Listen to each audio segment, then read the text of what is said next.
کیا خوب سجی ہے۔ پروگرام بزم ثناگر میں ایک بار پھر خوش آمدید۔ علامہ صاحب، آپ سے گفتگو ہو رہی تھی خرافات کے حوالے سے۔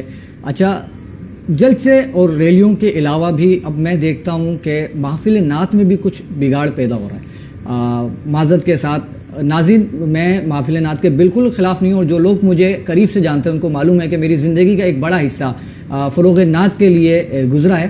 تو میں دیکھتا ہوں کہ محفل نعت جو اب ہو رہی ہے اور جو آج کل کے نئے نعت خواں ہیں، تو ان میں ادب کا بڑا فقدان ہے۔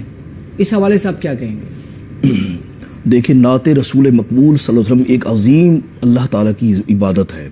نعت پڑھنا بھی رب کی سنت ہے، نعت لکھنا اللہ تعالیٰ کے حبیب صلی اللہ علیہ وسلم کے صحابہ کی سنت ہے، اور نعت جو ہے وہ پڑھنا بھی حضور صلی اللہ علیہ وسلم کے صحابہ کی سنت ہے، اور قرآن پورا حضور کی نعت میں اترا ہے۔ حضرت شاہ عبد الحق محدث دہلوی فرماتے ہیں کہ میرا دل چاہا کہ وہ آیات مقدسہ جو سرکار کی شان میں بالخصوص نازل ہوئی ہیں تو میں وہ نکال کر حضور کے عاشقوں کے لیے رکھ دوں۔ تو فرماتے ہیں جب میں نے الحمد سے والناس تک کا مطالعہ کیا تو جہاں پر میری نگاہ تھی وہی نعت مصطفیٰ دی۔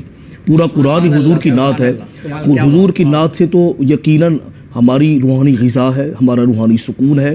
کوئی بھی مسلمان کہلاتا ہے اس سے سکون اسی طرح بلبل کبھی نہیں پوچھتی کہ آپ شمع اپنا پھول کا ذکر کیوں کر رہے ہو، پروانہ نہیں پوچھتا شمع، تو اس طرح حضور کا غلام نہیں پوچھے گا کہ حضور کی تعریفیں کیوں کر رہے ہو۔ نعت حضور کی شان، لیکن اسی کے ساتھ ہی معاذ اللہ کوئی بدعات سیئہ، اللہ کی ناراضگی کے کام کیے جائیں، کیونکہ جس کی ثناخوانی آپ کر رہے ہیں ان کی ادب، ان کا احترام ضروری ہے۔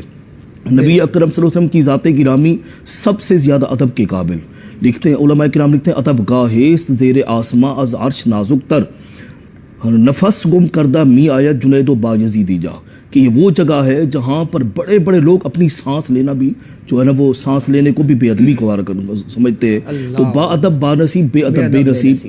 تو اگر بالفرض یہ جو خرافات و بدعات جیسے کہ آپ دیکھ رہے ہیں معاشرے کے اندر، یہی معاذ اللہ حضور علیہ السلام کے دور میں ہوتا تو کہ سرکار برداشت فرماتے یا سرکار کے صحابہ برداشت فرماتے؟ ہم تو اپنے پیر و مرشد کے سامنے اپنی آنکھیں اٹھا کر گردن اٹھا کے بات نہیں کر سکتے، یہ بے ادبی ہے۔ تو وہ تو مرشد اعظم ہے، وہ تو رسولوں کے بھی رسول ہے، رسول اعظم صلی اللہ علیہ وسلم ہے، ان کے سامنے تو بڑے بڑے لوگوں کی سانسیں رک جاتی ہیں۔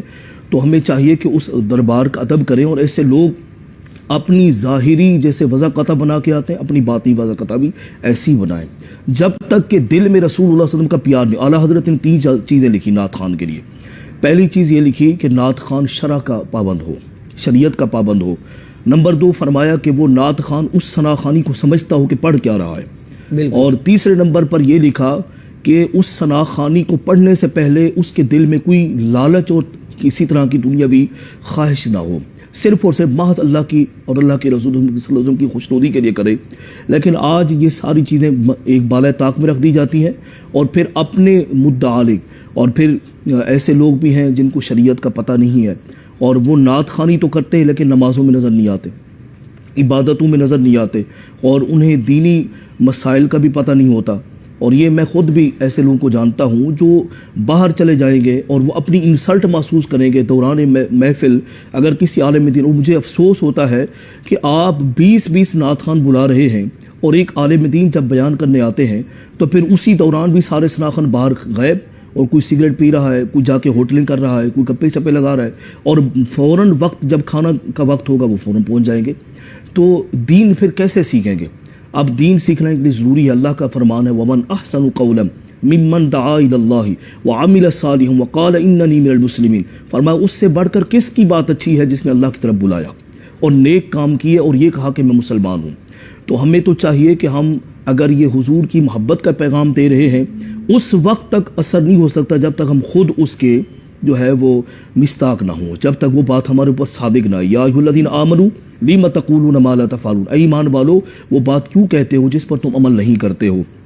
تو جتنے ثنا خوان ہیں ان سے دست بستہ میری عرض یہ ہے کہ اللہ کے واسطے ہم نمازوں کی پابندی کریں، اپنے آپ کو دیکھیں۔ پہلے ثنا خوانی ہوتی نہیں کرام صاحب، پہلے ثنا خوانی لوگ آنکھیں بند کر کے آنسو بہاتے رہتے تھے، بالکل ٹھیک ہے نا۔ اور آج جب ثنا خوانی ہوتی ہے تو لوگ ثنا خوان کا چہرہ دیکھتے ہیں، اس کے اطوار دیکھتے ہیں، اس کے طریقے دیکھتے ہیں، کر کیا رہا ہے، یعنی جیسا تماش بین دیکھنے آتے ہیں ایسا ہی انداز ہوتا ہے کہ کتنا یہ پاؤڈر لگا کیا ہے، کتنا انداز میں بن سور کیا ہے۔ علامہ صاحب معذرت کرتا ہے کلامی کی، اچھا ہمارے بچپن میں ہوتا کیا تھا کہ نعت خوانی کے لیے نعت خواہوں کو بلایا جاتا تھا، بے اور شک۔ آج کا المیہ یہ ہے کہ نعت خوانوں کو بلانے کے لیے نعت خوانی کا اہتمام کیا جاتا ہے۔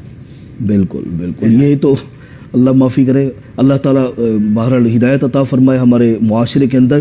یہ تو آپ اللہ کی رضا کے لیے نہیں کر رہے۔ میں آپ کو ایک موٹی بات بتا دوں، اگر کوئی بندہ کسی محفل میں کسی ثنا خان یا کسی مولانا، کسی مفتی یا خطیب کی نیت کر کے جائے تو اس کو وہ ثواب تو ملے گا، رب کی رضا نہیں ملے گی۔ سرکار فرماتے ہیں انما الاعمال بالنیات وانما لکل امرئ ما نوی، کہ تمام اعمال کا دار و مدار نیتوں پر ہے، ہر شخص کے لیے وہی ہے جس کی اس نے نیت کی۔ آپ نماز بھی پڑھ رہے ہیں، نیت نہیں ثواب نہیں ملے گا، روزہ رکھ رہے ہیں، نیت نہیں کی ثواب نہیں ملے گا۔ تو کوئی بھی عمل صالح ہو جب تک نیت نہ ہو، اب اگر آپ کی نیت یہ ہے کہ نعت خان کو بلانے کی نعت خوانی رکھنی ہے، ثنا خان کو بلانے کے لیے ثنا خوانی کرنی ہے، تو پھر اس کا مطلب یہ کہ آپ اس کی خوشنودی تو چاہ رہے ہیں، رب کی خوشنودی نہیں جا رہے۔ بالکل ایسا ہی ہے۔ اچھا ناظرین، ایسا نہیں ہے کہ ہر نعت کا اہتمام کرنے والا یہ سوچتا ہے، لیکن میں بات کر رہا ہوں کہ کچھ لوگ ایسے بھی ہیں جو صرف نعت خوانوں کو بلانے کے لیے ہی نعت کا اہتمام کرتے ہیں، اور مائنڈ میں صرف یہ ہوتا ہے کہ کوئی بڑا ٹی وی کا نعت خواں ہو جائے، کوئی بڑا فیمس نعت خواں ہو جائے تو ہماری تھوڑی سی واہ واہ ہو جائے۔ ہمارے پروگرام کا مقصد تنقید کرنا نہیں، تنقید برائے اصلاح کرنا ہے، اور میں ملتمس ہوں جناب قاری زاہد صاحب سے کہ وہ نذرانہ عقیدت پیش کریں۔ بسم اللہ الرحمن الرحیم، والسلام علیکم یا رسول اللہ وعلی آلہ واصحابہ یا حبیب اللہ۔